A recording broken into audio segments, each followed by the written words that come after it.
क्योंकि जब हम अपने जीवन से ही नहीं सीख पा रहे, जो हमारे सामने है वही नहीं देख पा रहे, तो जो पुस्तकों के अंदर भरा पड़ा है उसको हम कैसे देख पाएंगे, उससे हम कैसे अनुभव ले पाएंगे, उससे हम कैसे सीख पाएंगे? नहीं सीख सकते, नहीं पा सकते। लेकिन जब हम अपने अनुभव से सीखने लग जाएंगे, सब कुछ अपने आप निकलता चला जाएगा। फिर हमारे एक एक जो शब्द ग्रंथों के अंदर वर्णित कर दिया गया है, सब कुछ समझ में आने लगेगा और सब कुछ भूलता चला जाएगा। कोई भी द्वार ऐसा नहीं होगा जो बंद हो जाएगा, सब कुछ बिल्कुल टूटता चला जाएगा। ये धर्म के साथ साथ जितना भी जाल है ये माया का, सबका सब टूट जाएगा। लेकिन हम अनुभव से सीख नहीं लेते। आपने महाभारत में सुना होगा, पांचों पांडव जंगल के अंदर जब जल लेने के लिए गए, यक्ष ने कहा, एक सवाल किया यक्ष ने कि इस संसार में सबसे आश्चर्य में क्या है, तभी मैं जल लेने दूंगा, तभी ये जल ग्रहण करने दूंगा, वरना तुम्हारे प्राण ले लूंगा।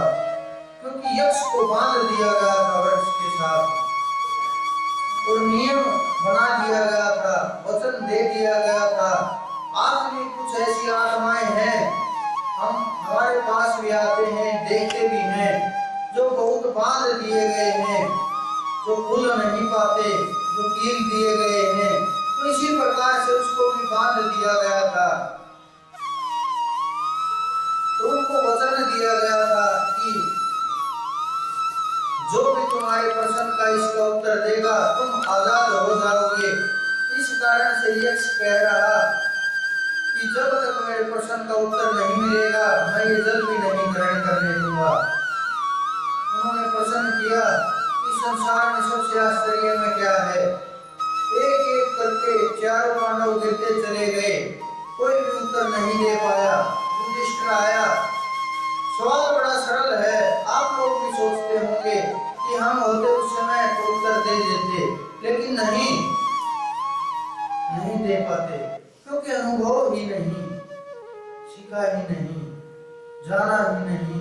सवालों के उत्तर जो हमने देखे, जो हमने सुने, जो हमने बोले, उनको हमें ऐसा लगता है कि हम सब कुछ जानते हैं, लेकिन जब समय आता है नहीं ठहर पाते। जानने के बाद भी जो अपना अहंकार है, जो अपना भाव है, ये नहीं जुड़ पाता और जो विचार है वो वहां तक नहीं पहुंच पाता। सब कुछ खेल यहीं का यहीं रह जाता है। तो युधिष्ठिर जी आए तो उन्होंने उत्तर दिया, कोई बड़ा लंबा चौड़ा उत्तर नहीं था, सिर्फ यही बात थी कि मनुष्य अपने अनुभव से सीख नहीं लेता। यही सबसे आश्चर्य में बात है, सबसे आश्चर्य में कि जो हो रहा है उससे सीख नहीं ले पाता। आप भी देख लेना, महीने के अंदर कितनी गलतियां, हर रोज कितनी गलतियां करते रहते हैं। एक डायरी लगा लेना आप, और जब लिखते चले जाएंगे तो ज्यादा गलतियां नहीं, 20-30-50 गलतियां, हर महीने वही, हर रोज वही, हर महीने वही, तो इसी तरह से दोहराते चले जाएंगे। लेकिन जीवन का कुछ पता नहीं, क्या हो रहा है, क्या चल रहा है, कैसे चलेगा, क्या सीखना है, नहीं सीख पाते। जब हम क्रोध से सीख लेंगे, क्रोध का सार निकाल लेंगे, क्या कर्तव्य निकला है। जब हम काम से सीख लेंगे, जब हम वासना से सीख लेंगे, एक एक वस्तु से हम मोह से सीख लेंगे, माया से सीख लेंगे, अपने प्राय से सीख लेंगे, तो सीखते चले जाएंगे और उसका रस निकलता चला जाएगा। और जो वो रस प्राप्त होगा उसका फिर कोई जोड़ नहीं होगा। जिस प्रकार से आप ये समझें,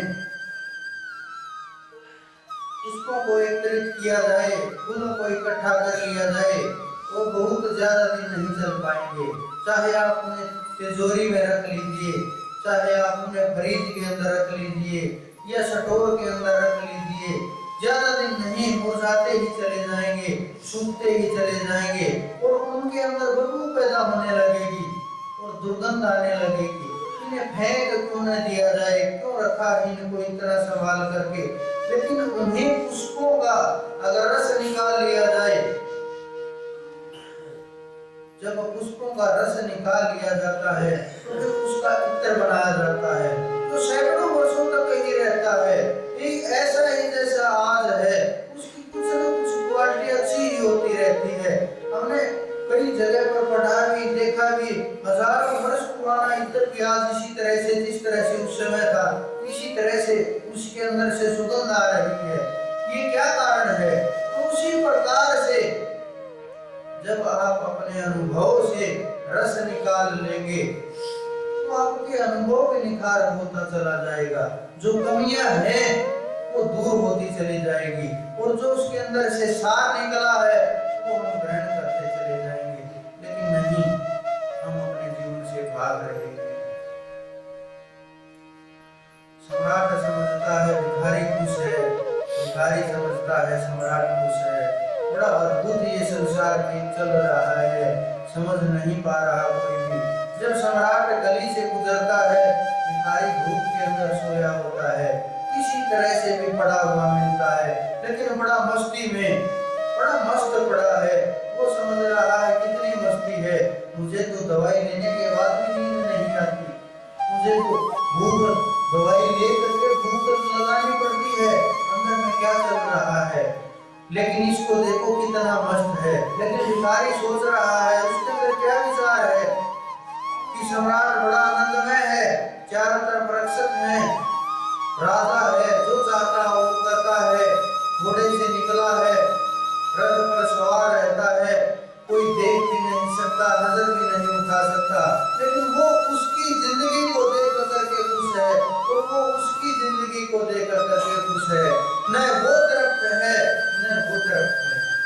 इसी प्रकार से हमारा चल रहा है ये संसार। सब कुछ कोई भी किसी से संतुष्ट नहीं है और जब तक संतुष्ट नहीं होगा, जब तक मन एकाग्र नहीं होगा, ठहराव नहीं होगा, तब तक शर्मा नहीं होगी। पहुंचना तो बहुत दूर की स्थिति है, बहुत दूर की। उसके लिए त्याग की बहुत आवश्यकता है और त्याग, बलिदान, ये जब तक नहीं जागता, ये जीव नहीं जागता, तब तक इनका महत्व है। जब जीव जाग जाता है कुछ भी नहीं रहता, क्योंकि जागे हुए जीव से कभी गलती नहीं हो सकती, नहीं हुई है। आप इतिहास उठा करके देख लीजिए, क्योंकि जागे हुए जीव से गलती क्यों नहीं हो सकती? उससे कोई अच्छाई भी नहीं हो सकती, कोई बुराई भी नहीं हो सकती, उससे किसी का गलत भी नहीं हो सकता, उससे किसी का ठीक भी नहीं हो सकता, वो कुछ कर ही नहीं सकता, क्योंकि वो जानता है न वो दानी है, न वो चोर है, न वो ईमानदार है, न वो बेईमान है। वो तो केवल जागा हुआ पुरुष है। इसका ये अर्थ नहीं कि वो दानी नहीं है, दान नहीं करेगा। इसका ये अर्थ नहीं कि वो अच्छाई नहीं करेगा, केवल बुराई करेगा। इसका ये भी अर्थ नहीं कि वो केवल बुराई नहीं करेगा, अच्छाई नहीं करेगा। इसका ये अर्थ है उसके पीछे का जो अहंकार है, जो उन वस्तुओं के पीछे जो उसने अपना अहंकार जोड़ दिया है, उसने अपने उस अहंकार को उसके साथ हटा दिया है और केवल वो कार्य हो रहा है, उस कार्य के साथ उसने अपने को नहीं खड़ा किया है। जब वो उस कार्य को अपने साथ नहीं खड़ा करेगा तो कार्य चलता रहेगा, प्रकृति बस न अपने को कर्ता मानेगा, न अपने को भोक्ता मानेगा। और जब कर्ता भोक्ता नहीं मानेगा तो बीज नहीं होगा, और बीज नहीं होगा तो जन्म नहीं होगा। जागे हुए व्यक्ति का कभी जन्म नहीं होता। जन्म होता है जो सोए हुए हैं, जो भ्रम के अंदर खोए हुए हैं, जो भयभीत हैं, जो संसार के अंदर भटके हुए हैं, जो अपने को नहीं जान पा रहे, जिन्होंने अपनी खोज नहीं की है, जो खोज कर रहे हैं वो खोज नहीं हो पाई, जो बिल्कुल अधूरे रह गए हैं, उनका बार बार जन्म होता है सृष्टि अंदर के अंदर और बार बार आते जाते रहते हैं, लेकिन जो जाग गए वो तो जाग गए हैं।